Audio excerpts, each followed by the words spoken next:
Hang on, bro. I need insurance. I need insurance. I'm not dying today. Oh! Please don't crit! Ah! Oh!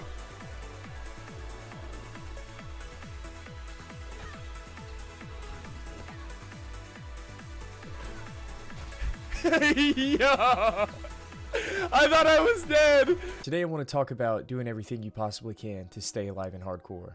Just like in multi-life, you waste a lot of time if you die in game. I remember in 2019 Classic, if you're on a max level character and you're grinding Prebis, you're farming gold, you're farming righteous orbs and dungeon runs to make money. If you die in game, you end up wasting a lot of time. It's really inefficient, and I remember Cargo was making a comment. One of my buddies when we played multi-life together all the time was if you die in game, you're just kind of bad. And the point he was making is there's always more that you can do. And I think there's two ways that people go down. They don't use maybe a health pot, a hellstone, all their consumables that they possibly could have had. They had more outs, or even just their class's abilities. And innervate on Druid, for instance, every 6 minutes. There's a couple big rotations that you could just cycle through. And so the idea I want to push forward today is that there's always more that you can do in hardcore. If you find yourself about to die, you want to use everything to your advantage. We're going to be talking about fence posts, path manipulation on the terrain, using evade spots as a last resort. And I want to go over some clips and show you how to execute this properly. So the first thing you're going to want to do, if you haven't done this already, this is like a 2004 noob tip. If you don't have your strafe keybound and you're turning, you really should go into your settings and you should make sure that your A and D are strafing directly left and right.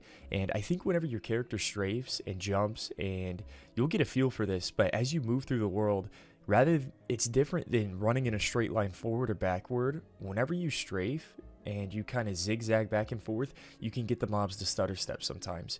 And you can see right here, this isn't that case in particular, but around this tree stump, if you were going to try and kite as a last resort to get away, you can use something as simple as a tree stump. If you're trying to get away at the last second, you can see as I pat around this tree, he stutter steps because you're almost considered an evade spot.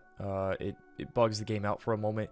I like whenever the mobs get right up on top of me and I'm right next to a tree stump, I can get him to freeze just for a moment. Next, we can look at Saldine's farm for a moment. And in that clip that I showed at the beginning of the video, I actually think that I put myself in a more dangerous position by running around and kiting and getting that boar to cast his charge. And so that was kind of an interesting idea. But even places that you don't realize, these can be path manipulation spots if you're running away in the last second. Again, if you can just get into that idea of using everything, just not accepting death, using everything around you to stay alive at the last second. And if you find a building that you think you can kite around, this could be the difference between life and death. This last tip is a little bit more niche, but even using evade spots in the areas around you, if you think that you can find an evade spot like this little shack here, I think this would only be useful if there's like a griefer around and he's kited, you know, a mob 20, 30, 40 levels higher than you. This would be your only way to survive on like an official hardcore setting. In this last clip, I want to show you how this stutter step works. And this is more whenever the mobs get stacked up on top of you and then you strafe left or right, or you strafe, you know, just slightly above the plane that they're standing on. So if you're running up the stump of a tree or you're running up a ramp, you can see that these mobs will stutter step, and I actually do end up dying in this clip, but I think that I created enough space between the mobs that I had pulled already that I actually would have survived in this situation only because of the movement that I was doing with my game. No abilities, no health pots, no consumables. This was purely movement that I think would have saved my character if I didn't pull an extra mob.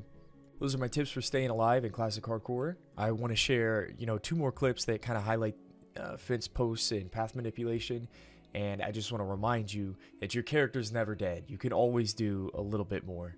And so have fun in hardcore. Comment down below some of the path manipulation that maybe you've used in the past, some close, scary moments that you've had that have been related to this. Like the video, share it with your friends, and I'll see you guys in the next hardcore video. Go. Bump him.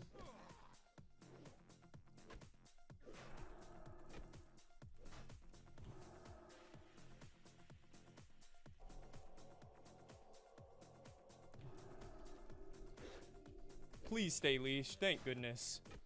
That was almost really bad. Okay, now he's slowed. We win. Wow. That felt good. Okay, I gotta save my MP5. Don't leash, dog. Please don't resist. Nice parry. I'm down to use another bag of marbles, to be honest. I need to put my target on.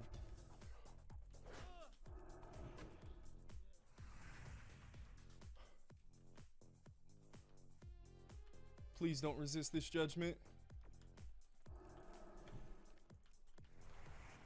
Don't stun me. Ah! 30 seconds on health pot.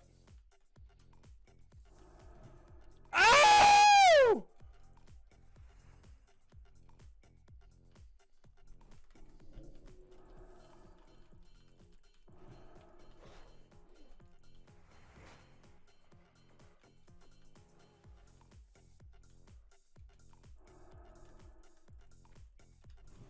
Yes! Or of my live stream, so that was really. Ah! No!